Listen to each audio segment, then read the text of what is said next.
everyone for attending. We have a webinar on fundraising, but a little bit different take than we've done in the past. Usually we've dived into some kind of a specific fundraising project to talk about how to do it. And today we're going to just kind of give you the movie trailer of a bunch of different kinds of fundraising that may or may not be available or of interest to you. But at the very end, there will be a poll during which you can check off the ones that you'd like to learn more about. That will give our webinar working group a chance to pursue the ones that you're most interested in. So please be sure and let us know at the end by following the poll, by marking the poll, which ones you'd like to know more about. We try to do 2 or 3 fundraising webinars a year. That's not a lot, but there are also a lot of others that are available, and they're always published on our webinar Wednesday and also in our resource center. So you can find other webinars. So with having said all of that, I'm Cheryl Hart. I'm a member of the board of the Corfa and of NWRA, and I'm on the board at Tualatin River National Wildlife Refuge in Portland, Oregon. And I'm going to turn it over right now to our very distinguished and knowledgeable group of presenters. All of them are fellow friends, people. They're either on the board or on the staff or participants with friends groups from across the country. And they're going to tell you a little bit about some fundraising ideas or approaches that you may be curious about, or maybe you've never even heard of. Some of them I hadn't heard of. And we're going to start out with Aimee Arent from Friends of Ottawa. Hey there, everyone. So like Cheryl said, I'm Aimee, and I'm the Executive Director of Friends of Ottawa National Wildlife Refuge in Northwest Ohio. I have been involved with the refuge for the past nearly 14 years now, and I started doing frog monitoring surveys, and then became a SEP employee with Fish and Wildlife Service and Visitor Services. Then became a Friends Board member, and in 2016, I left another job at another nonprofit organization and was hired into this role. So during Aimee, my time, Aimee, can I interrupt you just one minute? I apologize. Sure. I forgot to tell everybody, please put your questions in the chat as we go along. We've got a real jam-packed agenda today, and I'm not sure how much time we'll have for questions at the end. So put them in the chat, and the presenters will answer them as they go along. Sorry, go ahead, Aimee. Oh, you're fine, Cheryl. Thank you for that. During my time as the executive director, I've helped to secure over $4 million for the conservation of our refuge, and it's been a really cool journey to help to grow and build the Friends group into the sustainable organization and expand our horizons, especially now in a time when our refuges need us the most. Eden, are you going to pull up slides for me? I have just a couple of things to go through, and then, thank you, perfect. So Cheryl asked if I would just do 5 or 10 minutes today about planned giving and legacy gifts. Obviously, I need to keep it pretty high level during that time because this could seriously take us weeks to talk about.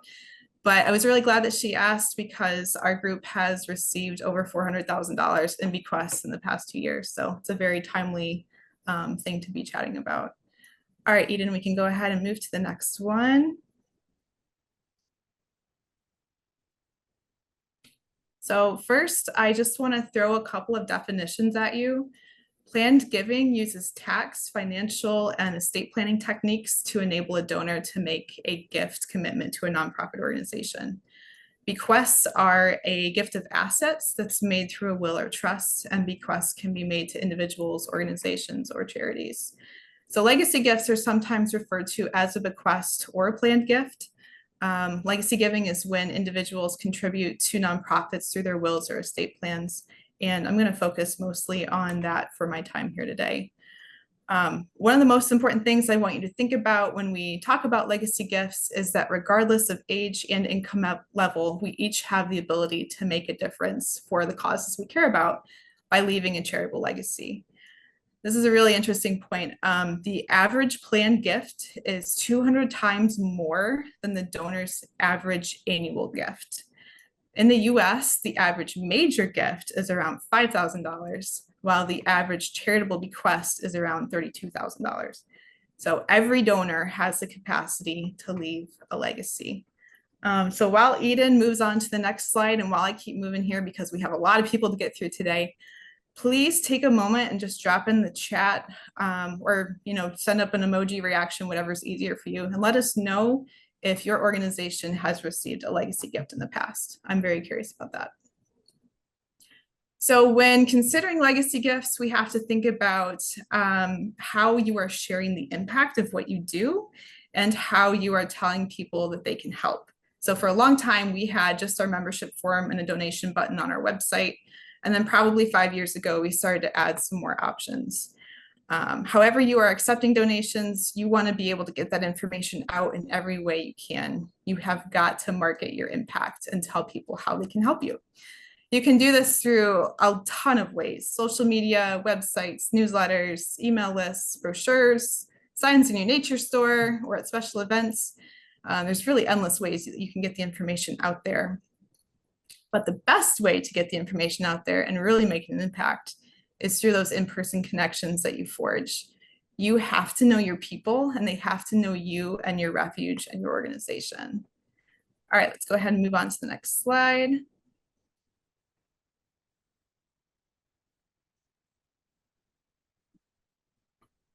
Thank you, Eden. And that, for me, is what really separates fundraising from philanthropy. Fundraising is a scary F word, right? I'm sure a lot of you came into this webinar feeling a little apprehensive because fundraising can be very transactional, and sometimes that feels really icky. The focus for fundraising is on getting money for what you need and not on developing those relationships with those who give. It's kind of just like, here's our donation box, that's it.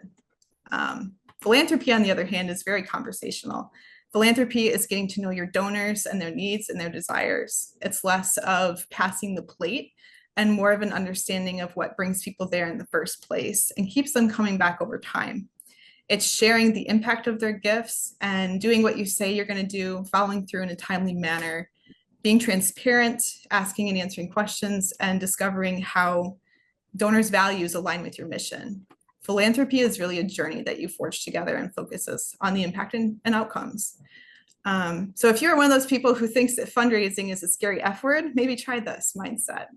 You are not asking people for money. You are presenting people with an opportunity to give and make a meaningful impact in the world. So with that being said, how do legacy gifts happen? How do we do this? You have to know your people, and they have to get to know you and why they should care about what you are doing. It is your duty, especially if you are board members, to share what your group and what your refuge are doing. The good news, the bad news, the stuff that you need right now, people need to know. People are interested, and you have to find ways to get them interested in what you're doing. You can share testimonials from people who come to your programs and are impacted by your work. When people ask you what you need or how they can contribute, be ready with an answer. Share project updates. People invested by giving you money, and they want to see the impact that they made. They need you to close that feedback loop. A couple years ago for Corfa, I did a donor-centered fundraising presentation, and I think that's still in the resource center, but I really hope you go back and watch that too, because it's a great prereq for legacy gifts. Donor-centered fundraising is a strategy that we use for Friends of Ottawa to put donors at the heart of our fundraising efforts, and it really does help to create that journey versus a one-time gift and then they never hear from us again.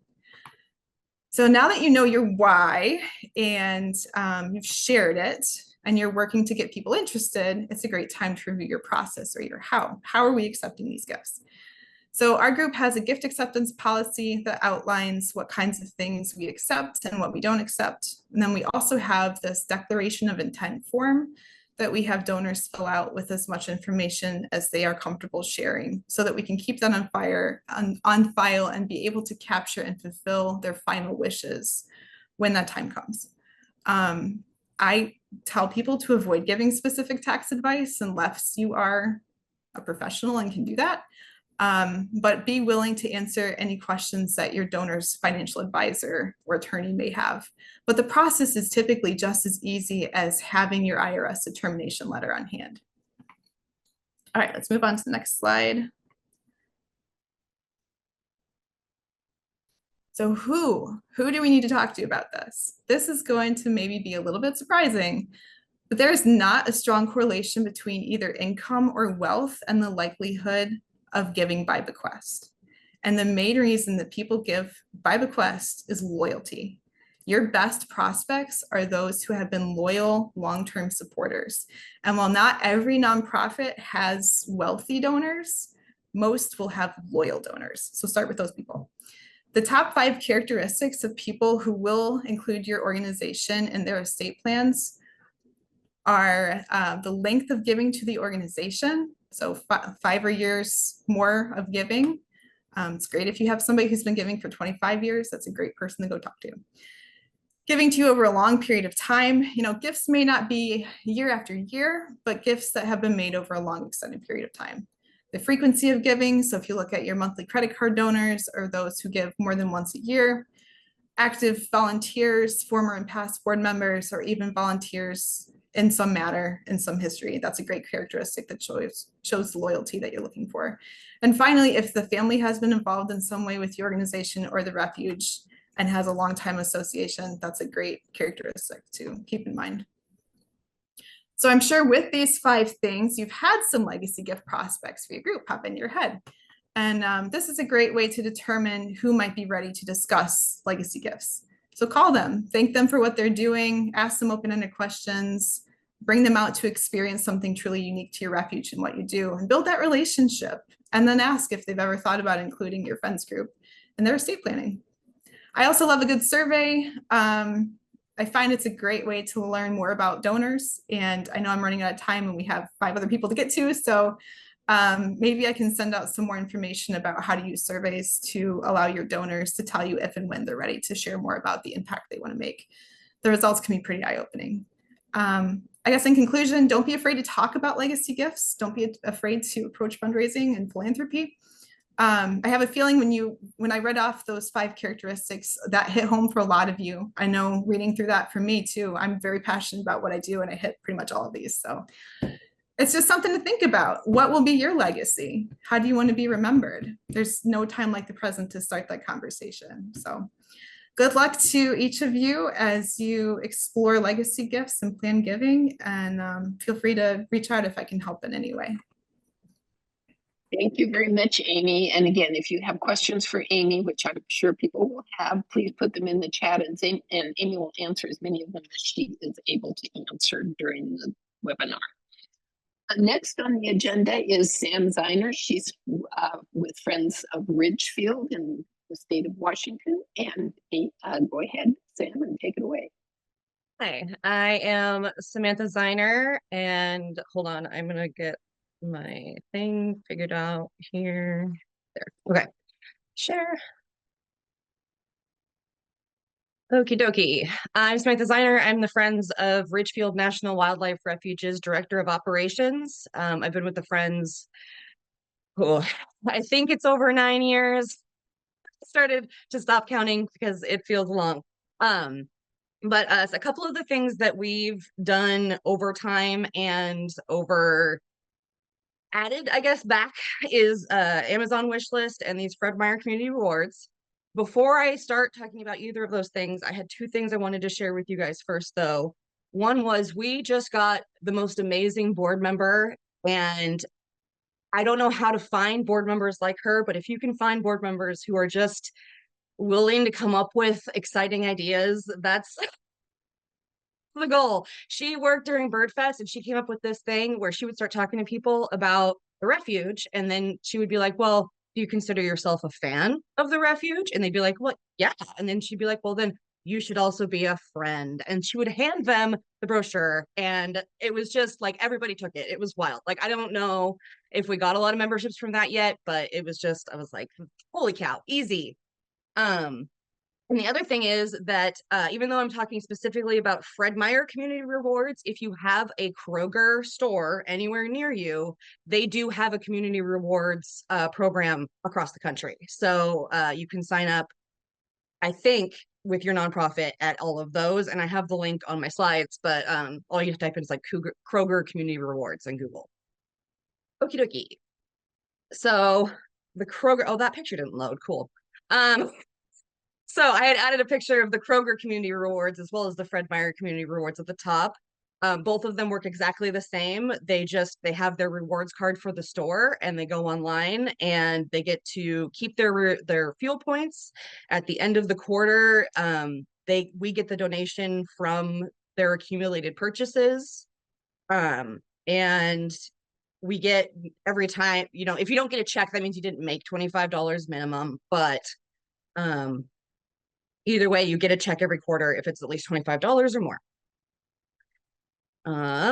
For the customers, like I said, they should have their shopper card already. All they have to do is go online and link it to an organization, and that's it. They don't have to do anything else after that. They don't have to think about it ever again. It's at the bottom of their receipt. It says your donations went to Friends of Ridgefield National Wildlife Refuge, and it's good. Like I said, right here at the bottom, I put the links to the Fred Meyer Community Rewards, and then it's Kroger Community Rewards, and you can see it's the exact same website. So sharing that with your constituency is easy. Amazon, on the other hand, likes to be finicky. For a long time, we had an Amazon Smile, the whole charity thing, and then they took that away, and with it went our wish list. So I didn't have one for a while. And then I found out that we could just have one, just like a normal Amazon wish list. And I was like, well, that's silly. Why haven't I been doing that? So I reached out to the Refuge and I asked them for stuff that they want. And all you have to do is have an Amazon wish list or have an Amazon account, find the item that you want, you create a list, and then this is how you create the list. But once you find the thing you want, you just add it to the list, and that's it. And then you can add details, and it's really simple. The notes I have, only owners can make changes, but you can add a lot of owners. So like I tried to add the Refuge, but they were uncomfortable with that, so they've just been sending me things. And it doesn't show your personal information, so I have my address on there to send directly to me, so I can sort the donations instead of having them go directly to the Refuge. Like I said, getting items, the easiest way and what works for us at Richfield is that whenever we need volunteer snacks or gloves for kids or gardening tools, they'll find the item on Amazon and send me the link to it, and then they put a 2-sentence description of what it's for and how many they need, and that's it. I just go and I click the link that they sent me and I add it to my list, and that's it. Or if they're comfortable, you can invite them and send them this, so they can view it only, or they can edit it and they can add things themselves, so they'll be able to just click add to list also, which I feel like is easier for board members and stuff.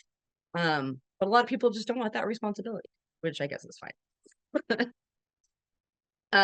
So like I said, it's really simple. You just add it to your list. This right here is usually, you choose your shipping and you choose, how much of the thing you want your quantity. And then underneath it'll say add to list, and you just click, and then you click the list. And then you go to your list and it looks like this. And so we had a book of junior duck stamps prizes right here. So we needed 40 of them. People bought 6. I listed the priority as the highest. You just click edit, comment, quantity, and priority, and a little box pops up, and you can just put that information in there, and it's visible for anybody going through your list. And then there are some options you can change, like share my shipping address with sellers, or letting people buy other stuff, whether you want the surprise to be spoiled, and that kind of stuff. You can also put your organization's info up here.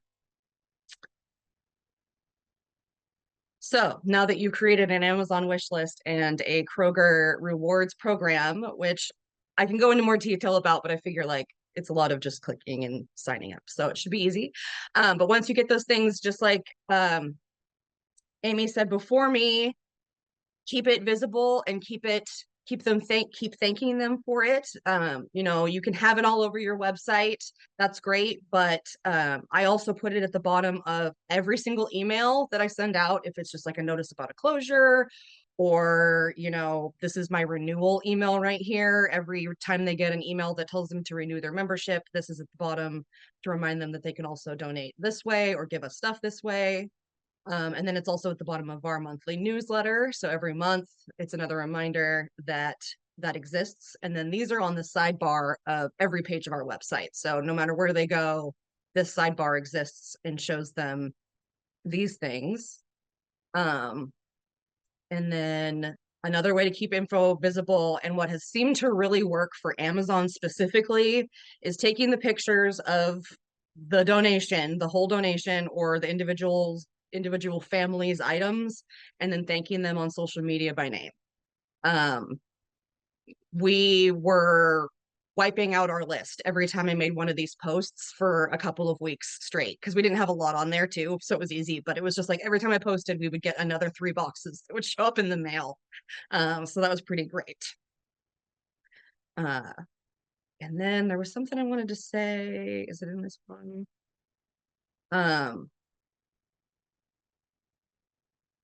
Oh, sometimes.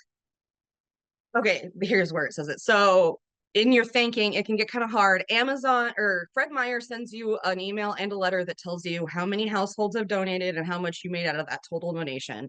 You obviously don't know who those individuals are. So I usually put like all of our Fred Meyer Rewards households or something like that in all of my like thank you letters and stuff like that. Amazon also protects people's info completely. They don't give you more than their name unless the person puts their name on the like receipt. So what usually happens is that you get the gift receipt and it's got a little QR code on it, and you scan it and it opens up a little thank you box, and you get 500 characters to say thank you. And that's obviously not the length of my thank you letter. So I usually just say, you know, I list as much of the donation that they gave me and just say thank you very much. If I recognize the name, I have tried to go in and find them in our membership. One time I found someone in a membership and I sent her a thank you card. Another time I found the woman in Ridgefield and I almost called her work to say thank you because it was just such a big donation, but then I felt really weird about that, so I didn't. But then my board was like, you should have done it. I'm like, for it. So having people willing to pick up that phone and thank people or be awkward and say, I'm not sure if you're the right person, but I wanted to say thank you, is big, because not all of us are great for that. So yeah, end of year donor lists, just listing their names or the individuals or where they donated from, social media posts and their stuff. If anybody has any other ideas about where to put stuff, you know, put that in the chat. It's always good to come up with more ideas. I feel like social media is really the only way to get like constant information out, but I also know that people are really peeling away from like Facebook and stuff. So it's a challenge. I feel like that was it. Is that it? That's it. So there you go. That was really fast. I talked a lot and you might have questions, but I will answer them in the chat. Thank you so much, Sam. Next on our agenda is Ken Kupchak from Friends of Hakalau. Aloha from Hawaii. Been a practicing attorney for 53 years out here in Hawaii. And we've been planting with my wife and I trees at Hakalau for over 35 years. Became involved with drafting the partnership agreement, and then I negotiated the synergies with Hawaiian Airlines, which names its planes after our unique plants and birds at Hakalau. But the focus of today is the endowment. Somewhere along the line, as most of you know, the federal government start diminishing its funding of the refuges. And with endangered species such as ours, if you have deferred maintenance for longer than 3 weeks or 3 months, the pigs get in, the goats get in, and other things get in, and you're behind the power curve in preserving the endemic and unique aspects of your reserve. Federal funding couldn't be guaranteed, so we decided we needed to come up with a fund that would help us bridge the gap so that the refuge could do something to maintain its integrity. We thought of an endowment. We're just a bunch of scientists and do-gooders, and who's going to give to those people to manage big money? So we talked to the Hawaii Community Foundation, and they agreed that as long as we could hit a threshold number, which at that time was $65,000, they would establish an endowment that we could manage the direction of. And so a handful of us got together who had been involved with the formation of the refuge in its early years And we all chipped in the money to get that. Now we're into it about 7, 8 years, and we're up to 1.6 million. We targeted 3.5 million because that amount of money would kick off the annual maintenance budget of the refuge for fencing and other things, fighting mosquitoes that damage our integrity. So we put together annual drives. This year, we just kicked off a drive for $375,000 on September 1, and we're halfway there, picking that up. We have each year been awarded a distribution from the fund, and we've decided to reinvest that rather than make small grants. We wanted to make meaningful grants. And we have arranged with the Community Foundation that until 2029, we will reinvest our earnings unless we say otherwise, because we have a particular need on the refuge. And so we're trying to build to that 3.5, and at which point we hope to be able to cover most gaps in keeping the integrity up. You don't just start an endowment and expect people to kick in money. There are several things that concern donors that you probably all run into. One, most people don't like giving to endowment. They like to give to projects. Secondly, they don't want to give to the government. Government's got taxes. It can cover its own skin and things it should be doing. So we have to make sure that our endowment is independent of the government. So this happens in several ways, and one of them comes to your partnership agreement. We have written into our partnership agreement that our endowment is outside the scope of that partnership agreement. That's important because if you noticed, you have a termination clause on 60 days. For any reason, you can be terminated, and those funds which are raised on the refuge or for a refuge project kind of escheat to the government, or the government control in some form or fashion. And that our donors would not have given us much money if that were the case. So one, our partnership agreement keeps our endowment separate from the reach of that.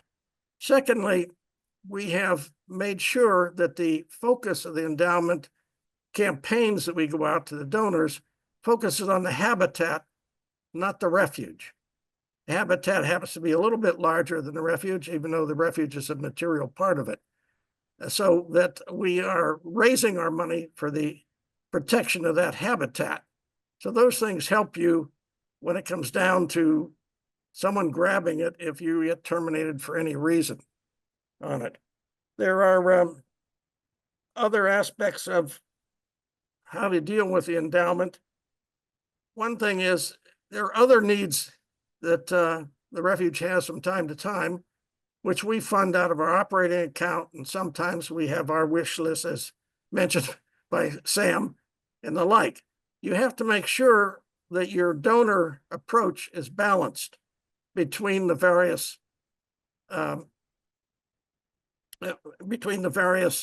fundraising efforts, and there are all sorts of sensitivities that go into that. There's a lot more involved with endowment, but this gives you a little bit of taste of what you might do and how you go about it. You want to have, we have protected the endowment committee in the bylaws itself. All our other committees are just board resolution formed, but we wanted to do this to give donor confidence that it would be a continuing committee that would have the purview of the board throughout the period of time. I've written most of this up in a little story of our Hakalau thing, and it'll be attached when you get the recording of this. That's a nutshell for endowment.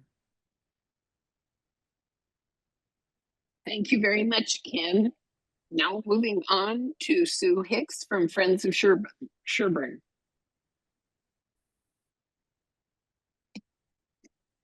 Sue, you're on mute. Yep.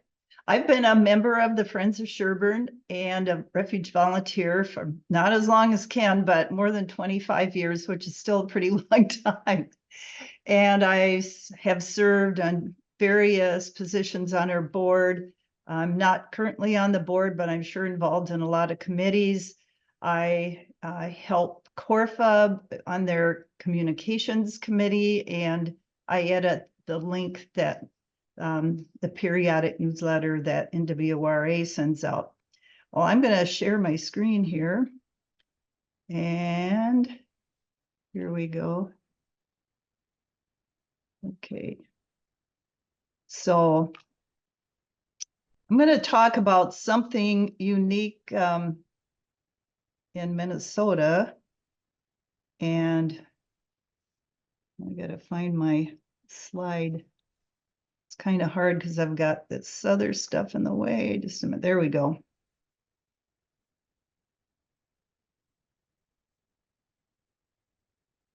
Oops, it didn't go back. Never mind. There we go. We have something special in Minnesota called Give to the Max Day. This is our own version of Giving Tuesday. And in fact, when I looked into it, I found out that Give to the Max Day has been around longer than Giving Tuesday, which this year is on December 3rd, but our Give to the Max Day is November. And oh, come on here. Sorry about that. I'm going to move this back around here. So how did Give to the Max Day start? An organization called of community foundations and other partners created something called givemn.org. And it's a new website that provided any registered Minnesota nonprofit, anybody on file with the Secretary of State, automatically got an online giving option. That was great for us because in 2009, we did not have an online giving option. Probably most of you do today. So as I talk about this, I'm going to talk about online giving in general. Obviously, we have an endowment fund. We have had annual campaigns. We've had a couple of capital campaigns. We do all the usual things. And so we still, however, keep online giving. So that first Give to the Max Day, Minnesotans gave their nonprofits $14 million in 24 hours. So it became a new tradition. And now we're in our 16th year. Schools as well as nonprofits are part of the picture. And again, we were in from year number one. We needed a way to make it easy for people to give donations to us. No envelopes, stamps, pieces of paper involved. So again, our Give to the Max Day this year is November 21st. Again, we're ahead of Giving Tuesday, which is December 3rd. Now, I did do a little bit of research, and apparently Giving Tuesday last year raised $3 billion with the B, more than $3 billion. So you may think, it's just peanuts getting online gifts, but somebody's making some money there. And in fact, Give to the Max Day was so popular that the past several years, they have extended the giving period to be November 1st through midnight on Give to the Max Day, because their website, I don't know if it actually crashed, but it did have a lot of issues because so many people were using it. And they have incentives called golden tickets. Here's some ideas you might want to try. And they range from $500 to $1,000. So somebody can make a donation on Give to the Max Day or during this time period, and they can win more money for their organization. And the supersized golden ticket is given on Give to the Max Day, 10 grand. Not too bad. Our group one time got a $500 golden ticket. So why do you want to stick with online giving? To some people, it may seem like peanuts. Well, it makes it easy for people to give. You can be in your pajamas. You can be looking at it at 1 a.m. It may not be your major source of funds, but it still has benefits. It's easy to promote in all your usual ways. It's low cost. I don't know what the average is nationwide, but for give him in 93% of the Minnesota donors cover the processing fees. So it doesn't have to cost you a lot. You can do creative things, offer a special or a seasonal fundraiser to raise interest, can set a goal to reach by a certain date. And here's a way you can get recurring gifts. You know, if you listen to public TV or radio, become a sustaining member. Same thing for friends. Well, it's easy to use givemn.org, and I'm pretty sure it's similarly easy to use other online platforms. You have it 365 days a year. And I've found that since 2009, our first Give to the Max Day, nearly $400 million have been raised for nonprofits and schools in Minnesota. There are lots of website features. Ours are improving constantly. I'm sure this is happening all over, and they always have lots of resources for you. You can add incentives to your, if you have a campaign online, they can be a lot of fun. You can offer a challenge match. One year we were trying to get close to wrapping up a capital campaign. We had a donor who said, well, you know, I'll give you $25,000 as a match. And by gosh, one of our past friends, presidents, like 11 p.m. New Year's Eve, which was midnight, was the end of our match period. He came up with a gift, and we hit our 25,000. So could also offer a lot of fun incentives. My example here is get a free Sandhill Crane sticker. All you have to do is donate $20 or more, and by Halloween, and you'll get that sticker, perfect for your water bottle or your computer. So it's plain or fancy, no excuses. This is easy to do. So if you haven't taken this step yet, especially say if I saw somebody is starting trying to get their organization up and running, this is easy. The example on the left is the automatic homepage for this used clothing place in town. They don't have any, I guess, any techies at all on their staff. But still, because this was all set up for all the nonprofits in the state, they have a giving page, and ours is on the right. Nothing that fancy, but it's easy. And check out what your platform offers. There are all kinds of, widgets and graphics and all kinds of things you can do on yours. Just find out what is offered by your platform. And test your site as a donor. And in fact, this fundraiser that we have going now, this Sandhill celebration, we got a lot of the board members and supporters to go in and donate so that we weren't starting from zero. I think our goal is 3,000. We're over 1,300 now. So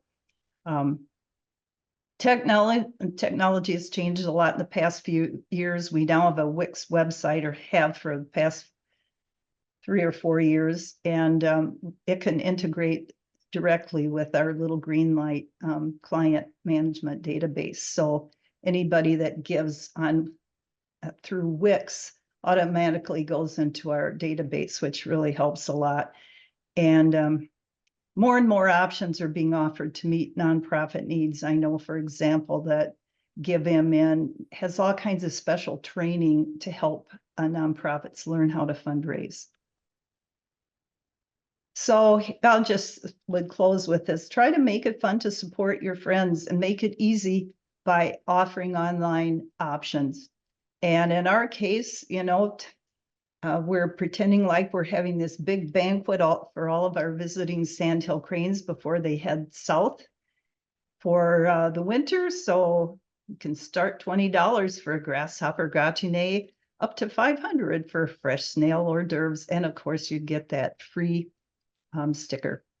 So try online giving. Don't give up on it. That would be my message. Thank you very much, Sue.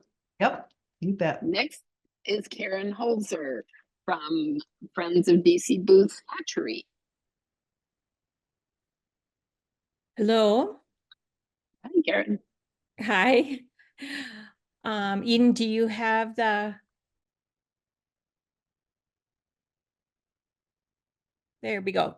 Okay, so this is actually a postal service option that you can use for a membership drive, a donation drive, or an invitation to come to some event that you're having at the Refuge or the hatchery.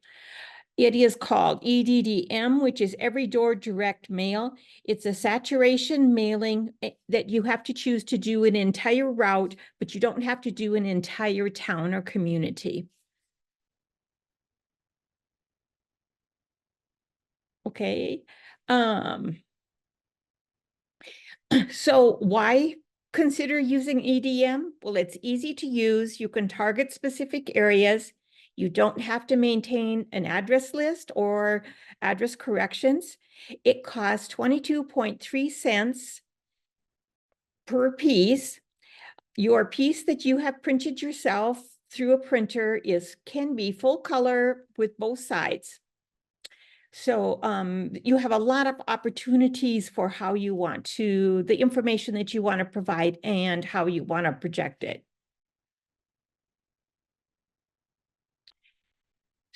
So you choose your route and the zip codes. Again, no address is needed. You just use an indicia that says dear friend or postal person. You drop it off at the post office. There's one form, which is a PS form 3587. It's easy to calculate. And these are just a few more comments. The prep is very simple. All you do is count your pieces and put a facing slip in the front of each one. There is a minimum of thickness. It can't be like typewriter paper or copy paper. It has to be a little bit thicker that will stand up in the mail. The maximum pieces in one mailing is 5,000. So if you did have a community that had more than 5,000 people and you wanted to blanket the entire community, you would have to do 2 different mailings on 2 different days. You still can do that, but it can't all go to the post office the same day. And you have to use the retail indicia, which they will share with you and is in the information. No stamps or no meters. You can just use the indicia. And no bulk mail permit. No fees for anything for that. So there are also logistics that are available through the EDDM site, which includes information on income level, household size, maps that show the location of the routes and age ranges of the residents. So if you were doing a particular donation or a particular drive that you knew you wanted to target a certain area or a certain income level, you could do that and only do those specific routes that meet your criteria for whatever plan you're putting out. These are just a couple of examples that we have used. They are 8.5 by 11. They include information on memberships and events, different whatever you want to do to communicate. Like, again, I said, you can use it as a communication. You can use it for a donation drive. You could use it for your membership drive. Lots of different ideas. And I do have a couple more examples, Eden. This is front and back of when we celebrated our 125th anniversary. So we were able to encourage people to come to the hatchery at that time. And we always included our membership on. This was a Christmas holiday one where we invited them to our holiday event. And also, like the heading says, give a gift that keeps on giving, encouraging giving a gift to the hatchery at Christmas time. So for more information, you can search USPS and put in EDDM. I'd be happy to answer any questions. There's so much you can talk about with it, but this just tells a little bit about if you want to do a direct mail piece, this is an opportunity and an option for you. Thank you very much, Karen. You know, when Karen first talked about this, I'd never heard of it before. And then somebody said, think of all the political ads you're getting in the mail right now. And bingo, now I know what you're talking about. So if you weren't sure about it, maybe that'll help with you as well. Our final presenter today is Willem Stoeller. He's with Friends of Tualatin River. Hello. Yeah, thank you. Let me share my screen.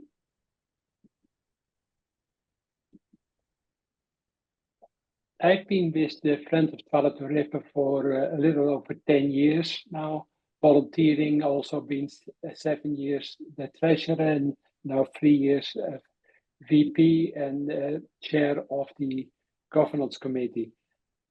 I wanted to remind you of a couple of simple things which is important to have your donors be aware of. And that's 2 acronyms, QCD and RMD. And we all love acronyms. Many of us do not itemize any longer deductions and go with standard deductions on our IRS return. If you have traditional IRAs, so not Roth IRAs, but traditional IRAs, and you're at least 72, you can make tax deductible donations from your IRAs, and it's very simple to do that. IRA owners, so over these days, can transfer up to 105,000 because it's indexed 105,000 to charity tax free annually. And charity typically means the 501c.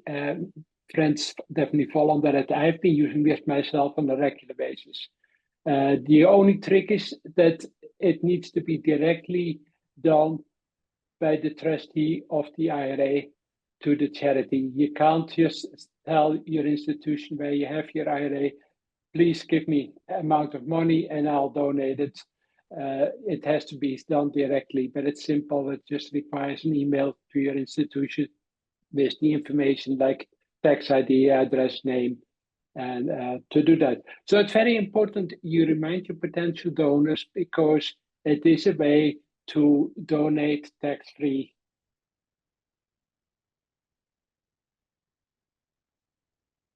Now, if you're 73 years or older, as some of you know, you're required to do a minimum distribution each year. And if you don't need that minimum distribution yet as add to your income, you can use your qualified charitable donation for that. That means your donation will count against your R&D value. So that is one easy way if you don't really have a need yet to start using your IRAs for your income. So that's all I wanted to share about these two, the QCD and the R&D, because all of us who are older have to deal with this. Now I have another topic, which is specific to Oregon. It's our bottle drop program in Oregon. We have in Oregon, that's organized by the state, we have a program where you can drop off cans and bottles, and they will pay you basically for the drop off.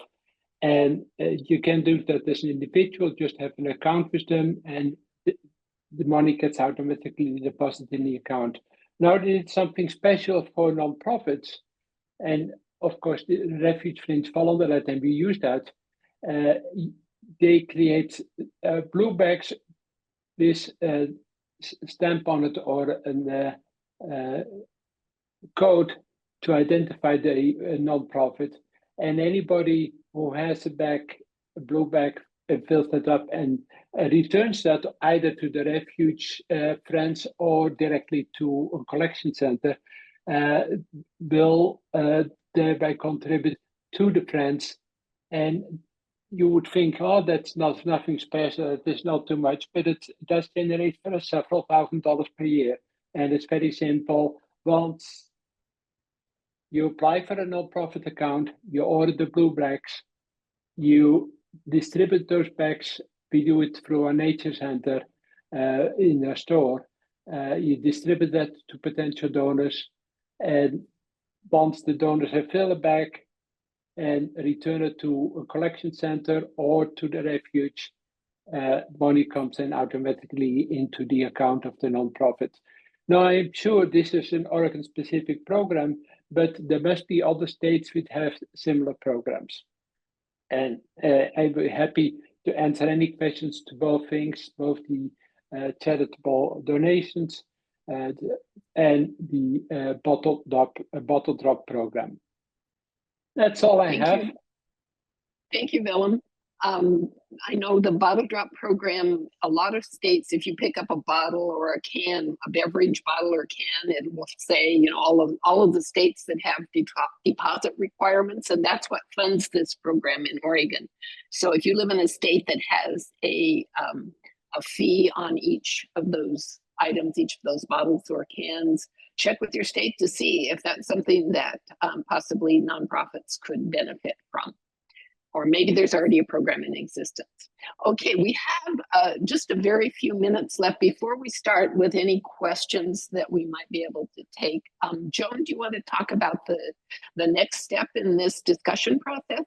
Sure, I'd be happy to, and thank you, Cheryl, and thank you to all the presenters.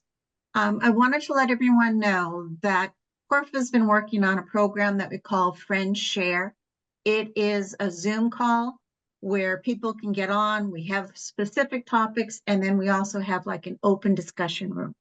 And you all are invited to attend. The next one will be tomorrow night at 8 p.m. Eastern, 7 p.m. Central, you know, and to go down the line. If you're interested in attending, I'm going to put our email address in the chat, and please send us a note saying that you would like to join this Zoom call. One of the topics for tomorrow night is going to be fundraising. So if you have specific questions, some of the presenters from today will be on that call. So you can talk about your issues, and it's an opportunity for, like I say, for people to come up with different ideas on how we can go about raising funds.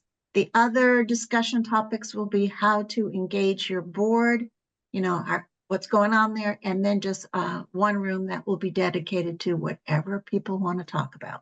So any questions about that? Okay. All right. So I just put it, Thank you. hopefully I put it in the chat. Thank you, Joan. So we have about 5 minutes left. So if you have a burning question that you'd like to ask from one of our presenters, or maybe all of them, can you please use the raise your hand reaction, which should be at the bottom of the screen. If you click on reaction, it should let you, oh, or Mark, I saw your hand. Do you have a question? Take yourself off mute and ask your question.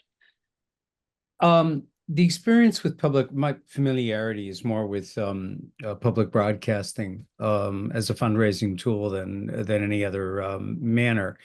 And, you know, the mug or the bag or these other things that when you pull those things, they're very inexpensive, but they're, you know, obviously the logistics are a complication of distribution. When you pull those things, fundraising falls sometimes in half. I'm wondering what the role of premiums, visit the refuge with a guide, some kind of reward to go as an incentive with donation. If anyone's tried that, if it makes a difference in this context. So I'm going to start out anyway. At our refuge, we do have, we call them behind the signs walks that we provide probably Willem, every quarter or so for sometimes it's for all members, but sometimes it's for what we consider to be our major donors, or we start at the top of the major donor list, and then if it doesn't fill, we open it up to more people. But we do that at Tualatin River. Does it help? I mean, do you find it made a difference when you started doing that? It's hard. We definitely don't have any qualifiable research on it. But what it does is keeps your connection with those donors. That's what I think the value of it is. It makes a closer connection. Usually the group is fairly small. We limit it to 12 or 15 people. So it really gives you an opportunity to get acquainted with each other. And I think just makes that connection to the refuge and to the friends a little stronger. I'm guessing it probably helps with the continuation of the giving. I don't know, but it improves the amount of the giving. Good. Yeah, and I mentioned that we give out stickers just for our Sandhill celebration, which we've done for the past maybe 3 years. It's been a special thing during what we call crane season. And the stickers are, I don't even know exactly how much they cost, but not very much. And even though online systems will automatically produce a thank you for you, this does require for us to send an envelope and a thank you, but that's okay because I don't think you can thank anybody too many times for giving to your group. And I noticed Sam said they're using stickers as well. Be interesting to know. We have people that I think collect them. I don't know how long this fad will last, but so far, the past couple of years, it's been pretty popular. Yeah, I was going to say that this seems to be a real popularity of putting stickers on your water bottles and your computers. So we need to keep that one going. Thanks, Sue. We have a few ways of doing this. One is we have a family weekend where we take parents and children up, and we usually start with members of the Young Presidents Club, our association, all with money. And what we're trying to do is develop a generational attachment to the refuge. And then afterwards, once we've sold the refuge, we make our pitches to them, but we don't make the pitch on the refuge. We also have 5 SUP guides, special use permit guides, and their friends own the porta potties. And if they want the combination, it'd be nice of them to give out our brochures to everybody on their hikes. So there's a couple of ways of going about it. Thanks, Ken. Any other questions that you would like to have answered in person? Is anybody? I don't see any more hands. Are there any hands up? Okay, if not, we hope you'll join us tomorrow evening depending on your time zone, for the Friends Share, for an opportunity to talk more about these ideas, or maybe you've got some ideas or some things that work for your friends group that you'd like to share with other friends. So we'd love to have you join us for the Friends Share tomorrow, and thank you so much for attending today. We'll look forward to seeing you at the next webinar. And thank you so very much to our presenters. You gave us some really great ideas and hopefully inspired all of us to make more money for our refuges and our friends group.